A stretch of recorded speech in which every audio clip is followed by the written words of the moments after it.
Welcome back to the fourth and final Emancipation video. Okay, in this video we're going to talk about the reaction to Emancipation and why it did not do any better, and then finally some of my personal overall opinions on the album. Alright, now the last three videos we've reviewed the tracks one by one. I have to say I'm pretty impressed. The numbers of views have crept up a bit to the averages around about 50 per video. I've had some fairly good comments coming out of them.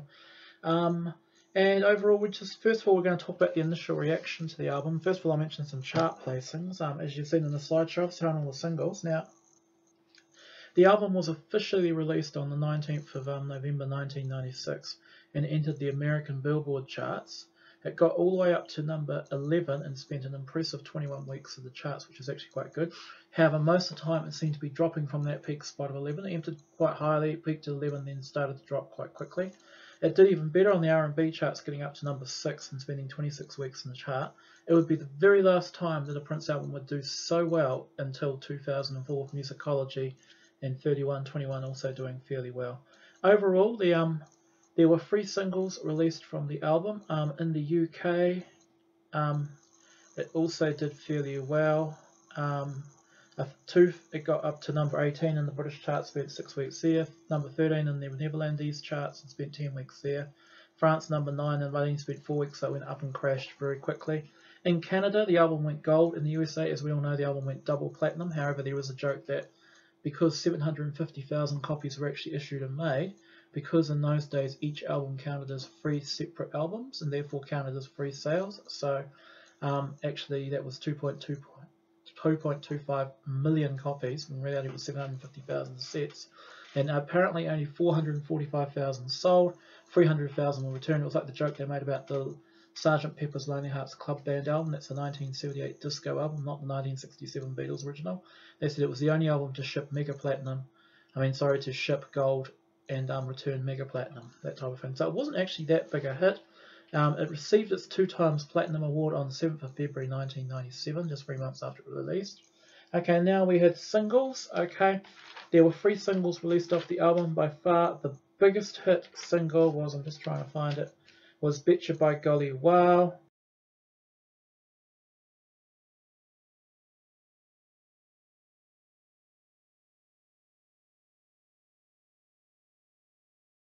Was the first single. It was released in November 96, just before the album. It did fairly well. It actually didn't hit the proper Hot 100 charts. There was several other different name charts, like the Hot 100 Airplay. It got to number 31. It got to the Hot R&B number 10. Hot Rhythmic Singles also got to number 10, and it also did fairly well in the UK, reaching number 11. And for some reason it also charted in Switzerland, Germany, the Netherlands, and in the Belgian Flanders Ultra Pop, that's the northern part, it got all the way up to number 5. The Holy River, and this single was the one that had the poster of Prince, and also it had Right Back Here in My Arms as a B-side. The second single, The Holy River, which also included the 3 postcard-sized portraits of Prince and Somebody's Somebody. Okay, this song only made it to 58 on that sort of USA Hot 100 airplay thing. Okay, UK it got all the way up to number 19, but dipped very quickly. On the Ultra Pop chart it got to number 4, and it also charted in Germany at number 92. After this might surprise you, the company that was, even though MPG owned the album and had made the album, it was being distributed by EMI Records. EMI Records actually went bankrupt in early 1997, and as a result any further promotion of the album could not take place. This is apparently when Prince said this album's is going to have 18 singles, it's going to have so many hits, so that was the last official release. However, there was Somebody's Somebody, which was the B-side on the Holy River, was flipped over in the UK and was also included as part of that number 19 hit. In the USA, an R&B version of Somebody's Somebody, a remix, you see that's the album with the stickers on it, got all the way up to number 15. Now there are at least 2 promo singles that released at the same time. The first one was the famous Slave single, which went not the Slave, sorry, the New World single, which was released in 1994 under the 1-800 New Funk number. Now, as it was a promo single, it did not chart. A few copies sold. There was also a version called New York City, which had which also was like a mini song, and that was also released as a promo only single in January 1997. Again, that did not chart, and you could only order it basically from NPG Records. Okay, and then the final single that was released as a promo was actually The Truth, of the album The Truth, recorded in late 1996. It was also promo only, but doesn't really have anything to do with Emancipation because it's not an Emancipation era track being recorded much later. Okay, so these are singles. So overall, it didn't do that well. Now the other thing too is that initially the reviews for Emancipation were very good. Like in this book here, back from 1997, there is a review by the English Times, written by David Sinclair, who talks about such lines as, "Although it's a lot to swallow, Emancipation is anything but the self-indulgent mess that we might have expected. Never mind the quantity, enjoy the depth." Because at that time, people could clearly see there were the highlight songs, you know, like "In This Bed I Scream," "The Love We Make," "One of Us," and "Somebody Somebody," "One Kiss at a Time." All those songs, I could see those, but they were almost kind of, you know, missing out the rubbishy tracks like "Face Down" and "Da Da Da." Okay, so it was received quite well. I mean, it sold fairly steadily through the end of 96 and into the beginning of 97. Also, what helped along was the fantastic Love for One Another tour, which was a big success. This 2017 magazine about the complete guide to the music of Prince is also fairly kind about it, but again, like I said about this magazine and past album reviews, I don't think the reviewers were very familiar with songs. Like for instance, they give the star rating, they give "Da Da Da" 3 stars, yet they give "One of Us" 2 stars, and "The Love We Make" 3 stars. So it's just like they've only listened to like the main tracks. They gave, at the same time, they gave "One Kiss at a Time" 3 stars, yet they gave, let me see, they gave Mr. Happy 3 stars as well, and "We Gets Up" 4 stars. So would you seriously say "We Gets Up" is a better song than "One Kiss at a Time"? I wouldn't. As time wore on, though, generally the reviews towards Prince's Emancipation album got worse and worse. By 2000, the standing joke was that these sets of Emancipation albums were basically sitting inside discount bins everywhere. And I mean, there were jokes about how people could pick up a copy of Emancipation for $5. That's all it was worth. And because there was at least 300,000 unsold copies of this album. And as a result, and of course, so why in 2019, when the estate released it on vinyl, they were surprised when very few copies of it sold. And that leads me to the next part. So that's the reaction to it. So generally it started off fairly well, but over time people's reactions to Emancipation have got much less kind. And of course the cliche is, let's make the best 1 CD version of Emancipation. And I'm just going to suggest some of my reasons here, so I don't want anyone to get too Twitter invested here about why this album was a flop. Okay, one of the reasons I think it was a flop, first of all, was it came too close after Chaos and Disorder. Chaos and Disorder was a really bad album to non-fans. It's alright, it's got some good rock songs, but generally it's definitely one of his lesser albums. It was recorded in a rush, it had Scrap D all over it, you know, as you know, the 2 songs, Face Down and Da Da Da, were recorded at the same time as these songs. And Mr. Happy, of course. And it's not a good album, and that was released in July 1996, and that was like a big fuck you to Warner's. This came out just 4 months later, and it had Prince in a completely different mood. He was all happy. He was all, you know, happy about being emancipated. I mean, look at the stuff, you know, break the chains, emancipation, see you in the purple rain, emancipation. And that was a long difference from carjack, no ties, I've got no name, I'm just a no-name reporter, cause I'm running in the world today, and such unforgettable lines as, I'm 6 feet in the grave, baby. Although I will admit, Xana Lee is an absolutely fantastic song, and it does date back to the whole sort of 1993 Undertaker era. So that's another thing, right? It just came too close. It was just 4 months after this barely palatable album, and it was 36 songs. I mean, oh God, Prince, please, you're free now, but we know you're just not going to put a filter button on. Probably another reason too why the album is not that liked is because even though there are some amazing songs on this album, it's absolutely beautiful, there is unfortunately a lot of fillers, and not just with the fillers. The sequencing of this album is beyond atrocious. I mean, sometimes an album has to be more to me, and probably to a lot of you, than just basically having a high number of good songs on it. It's all about sequencing. The sad thing about this album, even Discs 1 and Disc 2, which are clearly much stronger than Disc 3, is that you'll have 2 really good songs, they'll be followed by a mediocre or a really shitty song. Like, take for example, Saviour is followed by The Plan. You have 4 wax songs in a row on Disc 3, and then you get Sleep Around, which is okay. Then it's back and then it's mediocre song style, good song basically, Sleep Around, sorry, La La La was song 5. Then the shitty song Da Da Da, which is shit, and then you got the 4 good songs basically, My Computer, One of Us, The Love We Make, and Emancipation. And the same with Disc 1. I mean, you got the 3 really good starter songs, Jam of the Year, Right Back Here in My Arms, Somebody is near, along comes fucking Get Your Groove On in the middle of it. And then you got the great Curious Child, and not sorry Curious Child, I mean sorry, Caught in Time, and Betcha by Golly Wow. And then what follows that? We Gets Up. And then you've got the much better White Mansion and I Can't Make You Love Me. And what the hell follows that? You know, bloody Mr. Happy. You know, so that's what the problem with this album is that you've got the bad songs and the good songs. And I think length is another issue too. I mean, when you sit down and listen to an album, I guess a lot of us now prefer like the 19-song albums that last 35, 40 minutes, not the epics that go on for 75 minutes. Emancipation goes on for 3 hours. I mean, you can easily block out an hour, half an hour to an hour listening to an album, but not many people are going to sit around for a whole 3 hours doing nothing listening to an album. It's an album you have to listen to in pieces. You cannot digest it in one sitting.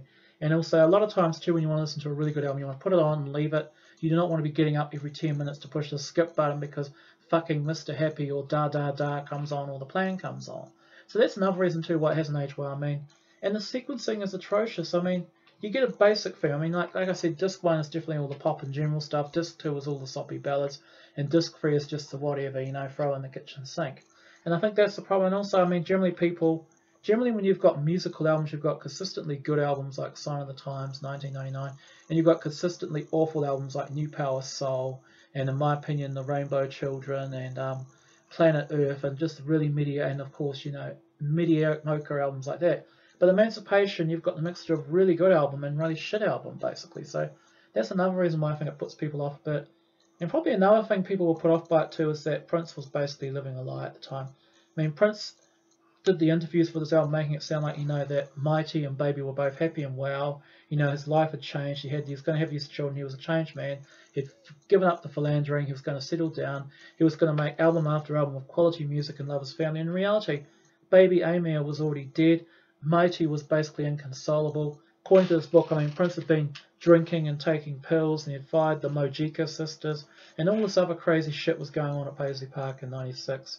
And also, too, some other reasons too was that at this time, this is the final point, this is the biggest point, is that generally through the 1990s, Prince had been doing everything he could to sabotage his career in the name of artistic freedom.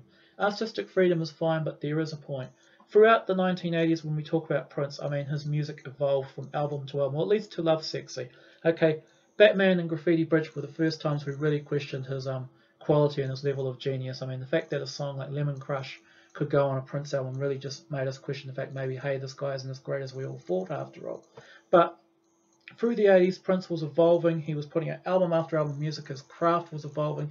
All the music just sounded great. He was just proving he was a genius. He was doing all this other people's stuff. He was doing all these tours. So Prince was proving he really had it all. But during the 90s, I mean, first of all, he started chasing trends with Diamonds and Pearls and Symbol. Okay, Diamonds and Pearls was a massive success, huge comeback album. And in a lot of ways, it's a very good album. I mean, I won't dispute it, but compared to 80s masterpieces like Purple Rain, 1999, Sign of the Times, Parade, and Lovesexy, it's fluff. I mean, it's just chasing trends. With an album like Parade, Prince was way out in front. People were following him behind him. Prince was adding rapping, and he was adding dance sequences and everything else, and sugary pop music, just basically trying to chase everyone else in the early 90s. And as the 90s wore on, he changed his name. Okay, that was great for us fans. We thought, oh great, you know, Prince, he was sticking it to the man. But to a lot of general people, like, this guy's just a weirdo, you know, he's just crazy. I mean, he's just so weird. I already thought he was gay and he was weird and everything else. Why would you change the name to a hieroglyphic, basically? And that's one thing that put him off. And then also there was the increasingly self-indulgent album releases through the 90s. I mean, Come, you know, songs. One minute he'd be giving us songs like, you know, The Most Beautiful Girl in the World, which was amazing. The next minute he'd be putting out rubbish like Chaos and Disorder. And Prince was just losing his audience, and people just gave up caring by around 1994, 95. They were like, and when Prince painted Slave on his cheek, people were just sick of it. And sadly, by 1996, by the time this came out, this was his last puff of stardom. I mean, this album charted, it got into the top 40, the singles did moderately well, and the fact that it killed off a record company in the process, people, after Emancipation, just forgot about Prince. They got sick of Prince, and sadly, that was when Prince went from being a big mainstream artist into becoming the cult artist he was in the 20 years before his death. So in a lot of ways, Emancipation was the death knell. There was like, basically, if you want to be really prosaic and separate Prince's career into two phases, you could basically say before Emancipation and after Emancipation. Alex Hahn gave his book The Rise and Fall of Prince. He had Rise 1958 to 88 and then fall 1988 onwards. I would say rise 1958 to 1988, plateau 1988 to 1996, and then decline 1997 to 2005, and then resurgence 2005 to his death basically. But by the time Prince did resurge, you know, when Musicology came out, when 3121 came out, Prince became more mainstream again. He started appearing on TV shows and performing with Beyonce at the Emmys, and he did the Super Bowl show, and Prince was like the elder statesman of funk. By that time, he was never going to recapture that sort of mainstream popularity he had in the 1980s and even the early 90s. He was always going to be like an elder statesman of funk, like the type of reverence people reserve now for Stevie Wonder and George Clinton and Tina Turner and all those icons, basically. So in a lot of ways, Emancipation was basically where Prince lost the happening crowd, and basically that's when we all grew up from being, you know, pop star, misty-eyed teenagers into becoming brooding middle-aged men doing nerdy videos about Prince stuff. So there you are. Now, as I promised, I'm going to give you the I'm going to tell you the ranking of all the songs on the album from the very worst to the very best. Okay, I'm going to start at the bottom. You guys are ready to laugh? Now, there are 36 tracks on Emancipation. I'm going to start at the very bottom. Now, song 36, it's not really a song at all when you think about it, actually. It's really just some music. This is The Plan. Then the 35th worst song is Da Da Da. I mean, oh my god, that is awful. Both of those songs got 1 out of 10. 34th, Human Body, awful. 33, Friend, Lover, Sister, Mother, Wife. 32, Face Down. 31, New World. 30, Mr. Happy. 29, We Gets Up. 28, Slave. Okay, now those songs, those bottom 9 songs, are all fillers. They've got more filler in them than a Hungarian bank. Now bear in mind, it's 200 Hungarian florins to $1, so that's 20,000 filler. That's how much filler we're talking about. So you imagine how much filler there is in a Hungarian bank. This is just absolute garbage. I mean, I wouldn't put the songs on a Lil Wayne album. I mean, why did Prince put those 9 songs on the album? I mean, they are just rubbish. Okay, then we move into the mediocre tracks. 27, Style, 5 out of 10. 26, Let's Have a Baby. 25, now some of these songs might be very controversial to you. La La La Means I Love You. 24, Get Your Groove On. 23, Joint to Joint. 22, Dreaming About You. 21, Emancipation. Those songs are all mediocre to me. Towards Dreaming About You onwards, we're heading into the sort of fairy territory. Okay, now songs 20 to basically 14 I consider good songs. These are okay songs. They're good enough for the album. They're worth listening to. That includes Email, number 20. 19, Damned If I Do. 18, Sleep Around. So now we're at the halfway point. 17, Saviour. 16, Soul Sanctuary. 15, White Mansion. 14, Bet You by Golly Well. Now we reach the top 13. These songs onwards, these are all very good to excellent songs. These are definitely better songs. Definitely worth the album. 13, Jam of the Year. 12, My Computer. 11, Sex in the Summer. 10, I Can't Make You Love Me. 9, Courting Time. Then we get to the top 8. Now these songs are classics. These are the best on the album, and these are worth the album alone. Number 8, Right Back Here in My Arms. 9.5 out of 10. 7, Curious Child. 6, One of Us. 5, In This Bed I Scream. Now basically songs 2, 3 and 4 could be interchangeable anytime, pretty much. Okay, Somebody's Somebody. One Kiss at a Time. You know, I've got my new follower who's saying, I love One Kiss at a Time, and I asked him if I did the song justice, and he said I did, and I'm happy about that. So for you, I'd put it in 3rd place, but then we need to get the 2 songs on top of it. Okay, realistically, 1 and 2 are interchangeable, because some days I'm feeling more like I want to be in the Holy River rather than with the Love We Make. Now, the Love We Make and Holy River are just magnificent songs. I mean, they would even be good on Sign of the Times and Purple Rain, so they're the top. Now, even though that's my rankings, they're not exactly the songs I would put on the 12-disc album. For my 12-disc album, it might surprise you. These are the songs I would put on the album. Okay, The Love We Make, The Holy River, One Kiss at a Time, Somebody's Somebody, One of Us, so I've already missed out In This Bed I Scream, I just don't think it would fit the album. Right Back Here in My Arms, I Can't Make You Love Me, Sex in the Summer, Jam of the Year, White Mansion, and finally, the last song I put on the album, even though it doesn't rank that high, I still really like it, would be Saviour. So there you are, there's my 12-song album of Emancipation.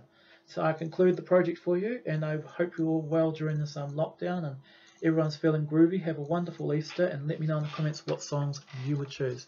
And now, emancipate yourselves. Next project will be a while off, but I'm going to tell you now what album I'm going to do for my next project. Because it's 2020, it's an anniversary year. Even though Emancipation wasn't really an anniversary album, it was 24 years ago. This album I'm going to review. Okay, it's not one of my favorites, but there is some stuff on this album I just think is absolutely brilliant. The album I'm going to review next, you're ready for it?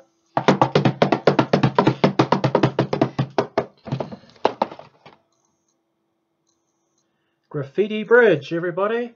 I'm going to do a Love Sexy Length series on Graffiti Bridge. We're going to start right back with 1986 when Prince started doing projects like The Dawn and Cocoa Boys, and go right through basically to the last version of Round and Round was released in early 1991. It's going to be a blast. Graffiti Bridge, everybody. Will you cross over on it today? Peace and be wild.